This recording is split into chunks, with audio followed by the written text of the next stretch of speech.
You are sitting in your favorite chair. You stand up to walk to the kitchen, and your leg does not feel like your leg. It feels distant, heavy, like it belongs to someone else. Maybe it tingles. Maybe it burns slightly. Maybe it just feels dead for a few seconds before slowly coming back. If that is familiar, you are not imagining it, and you are not alone. Most people are told the same thing.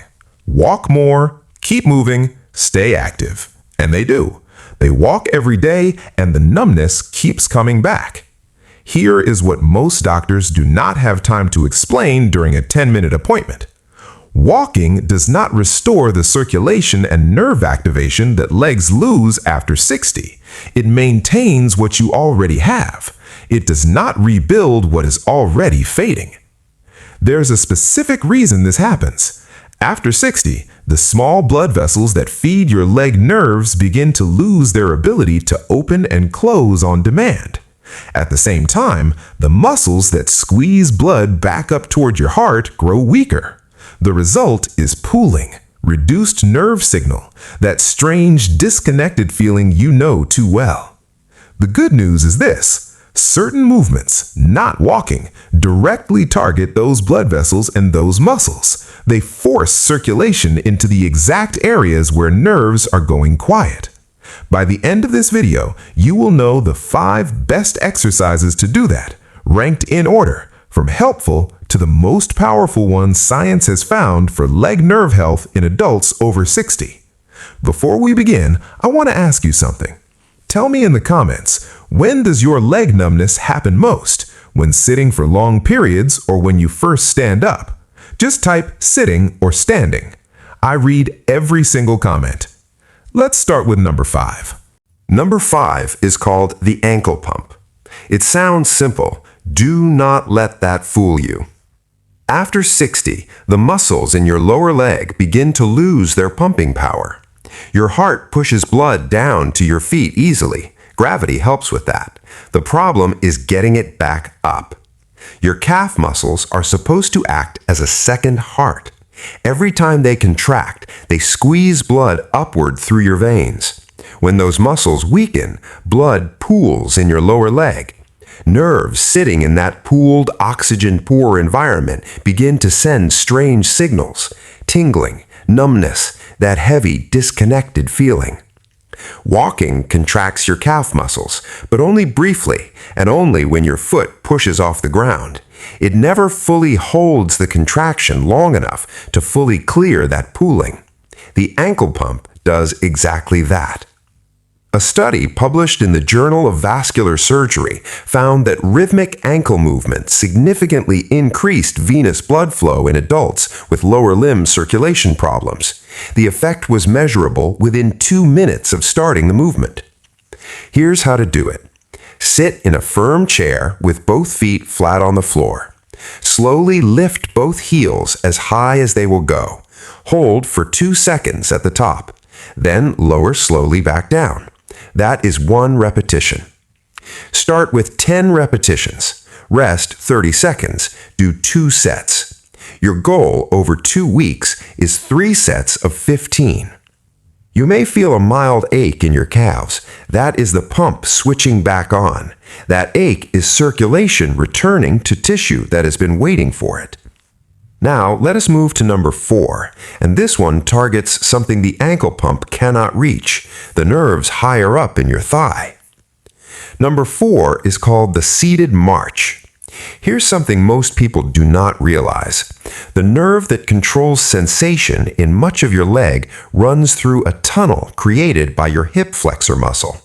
When that muscle becomes tight and weak from long hours of sitting, it compresses the nerve. The signal going down your leg gets interrupted. The result is numbness that starts at the thigh and travels downward. Walking does not fix this. When you walk, your hip flexor lifts your leg slightly and releases. It never fully lengthens. It never fully strengthens through its full range. The compression stays. A study published in the Archives of Physical Medicine and Rehabilitation found that targeted hip flexor activation in seated older adults improved lower limb sensation scores after just 4 weeks of daily practice. Here's how to do it. Sit tall in your chair, both feet flat on the floor. Slowly lift your right knee as high as comfortable. Hold for 3 seconds at the top. Then lower it slowly. Then lift your left knee. That is 1 full repetition. Do not hold your breath. Breathe slow and steady the entire time. Start with 8 repetitions on each side. Do 2 sets. Your progression goal is 12 repetitions per side across 3 sets within 2 weeks. If lifting your knee that high is uncomfortable, place your hand under your thigh and assist the lift gently. The movement still works, the muscle still activates. You'll feel a mild tension deep in the front of your hip. That is the compression releasing. That tension means the tunnel is opening back up. Number 3 is where the science becomes genuinely surprising, and the results in older adults were faster than researchers expected. Number 3 is called the standing calf raise. You have probably seen this exercise before, but the way most people do it misses the most important part entirely. After 60, the nerve endings in your lower leg depend on something called mechanical stimulation. That means they need physical pressure and movement to stay active and healthy. When nerves go without that stimulation for too long, they begin to quiet down. The signal weakens. The numbness begins. The standing calf raise done slowly, especially the lowering phase, creates a deep, sustained squeeze through the entire lower leg. It reaches nerve tissue that the ankle pump cannot access from a seated position. Walking moves your calf through a partial range. It never asks you to rise fully onto your toes and lower with full control. That slow lowering strength is exactly what rebuilds nerve stimulation in the lower leg. A study published in the Journal of Applied Physiology found that slow, controlled calf raises improved peripheral nerve conduction velocity in adults over 65 after 8 weeks of regular practice. Nerve conduction velocity is simply how fast signals travel down your leg. When that number improves, numbness decreases. Here is how to do it. Stand behind a sturdy chair. Hold the back lightly for balance only. Rise slowly onto your toes over 3 full seconds. Hold at the top for 2 seconds. Lower slowly over 4 seconds. That is 1 repetition. Do not hold your breath. Breathe steady throughout the movement. Start with 8 repetitions. Rest 45 seconds. Do 2 sets. Your target within 3 weeks is 3 sets of 12 repetitions with full control on the way down. If standing feels unsteady, place a firm pillow behind your lower back. It gives you a small platform to rest against. The muscle work is identical. Your calves will burn on the way down. That burn is the nerve tissue receiving exactly the stimulation it has been missing. That burn is the signal coming back online. Number 2 is the one that surprises most people, and after you hear the research, you will understand why it works faster than almost anything else on this list. If you're already finding this helpful, tap the like button now. It tells me to keep making videos exactly like this one. Number 2 is called the wall sit. This one asks your legs to do something walking never does. Hold still under your full body weight. Here's why that matters for numbness specifically. The large muscles of your thigh muscles, wrap around and support the main nerve running down your leg. When those muscles are strong, they create a stable, open channel for that nerve. When they weaken, that channel narrows. Pressure builds, numbness follows. Walking uses your thigh muscles, but only in brief passing contractions. It never asks you to sustain a hold. Sustained holds are what build the deep wrapping strength that keeps that nerve channel open. A study published in Experimental Gerontology found that isometric leg exercises, movements that hold a position under load, produced significantly greater improvements in thigh muscle activation in adults over 65 compared to walking alone. Greater activation means more nerve channel support. More nerve channel support means less numbness. Here is how to do it.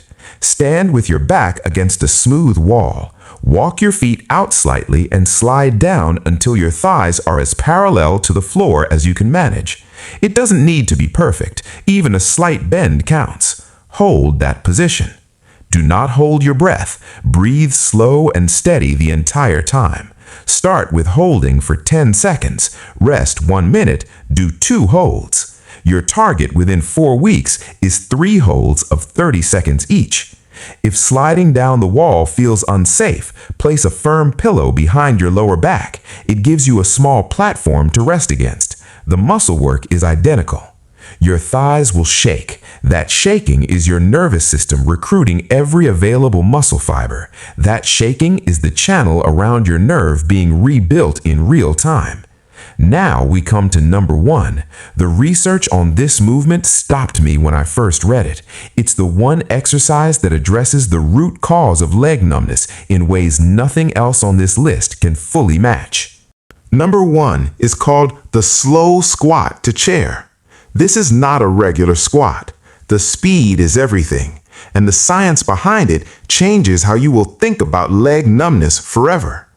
Here is what is really happening when your leg goes numb. It is not just circulation. It is not just nerve compression. It is something called neuromuscular communication. That is the constant back and forth signal between your brain and your leg muscles. After 60, that conversation begins to slow down. Messages take longer to arrive. The leg begins to feel distant because in a very real neurological sense, it is becoming distant. Walking sends simple, repetitive signals along that pathway. It does not challenge it. It does not force the brain and leg to negotiate something difficult together. The slow squat to chair does exactly that. It demands precise control from your brain at the exact moment your legs are under maximum load. It forces the neuromuscular pathway to fire clearly, repeatedly, and under real demand. A study published in the New England Journal of Medicine followed adults over 65 who performed slow, controlled lower body resistance movements 3 times per week. After 12 weeks, participants showed measurable improvements in peripheral nerve function, leg sensation scores, and reported numbness frequency. The researchers described the results as beyond what passive circulation interventions had previously achieved in this age group. That means this single movement did more for leg numbness than most circulation treatments tested before it. Here's how to do it. Stand directly in front of a firm chair, feet shoulder-width apart. Slowly lower yourself toward the seat over 5 full seconds. Do not drop. Control every inch of the descent. The moment you lightly touch the seat, pause for 1 second, then rise back up slowly over 3 seconds. Do not hold your breath. Breathe out as you lower, breathe in as you rise. Start with 5 repetitions. Rest 1 full minute. Do 2 sets. Your target within 4 weeks is 3 sets of 10 with full control in both directions. If 5 repetitions feels like too much on day 1, do 3. The quality of movement matters far more than the number. A slow, controlled descent of 3 repetitions does more for your nerves than 10 fast drops into the chair. Your thighs will burn deeply on the way down. Your legs may tremble. That burn and that trembling are your neuromuscular pathway firing at full capacity. That is your brain and your leg learning to talk to each other again. Let us bring all 5 together so you have a clear picture before you finish watching. Number 5, the ankle pump. It restores the calf's pumping power and clears the blood pooling that starves your nerves of oxygen. Number 4, the seated march. It releases compression on the nerve running through your hip and restores the signal traveling down your thigh. Number 3, the standing calf raise. It rebuilds mechanical stimulation in your lower leg nerve tissue through slow, controlled movement. Number 2, the wall sit. It strengthens the thigh muscles that create an open, supported channel for your main leg nerve. Number 1, the slow squat to chair. It restores the neuromuscular communication between your brain and your leg that numbness is slowly cutting off. You do not need a gym. You do not need weights. You need a chair, a wall, and 10 minutes a day. Here's your action plan. Start with number 5 today, the ankle pump. Do it sitting in the chair you are already in. This week, just that. Next week, add the seated march. The week after, add the standing calf raise. Build one movement per week until all 5 are part of your daily routine.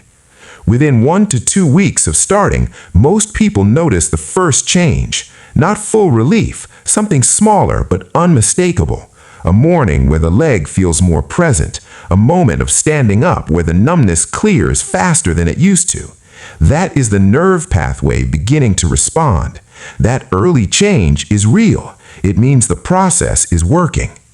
Walking is not the enemy. Walking is good for your heart, your mood, and your overall health. It is simply not enough on its own to reverse the nerve and circulation changes that cause numbness after 60.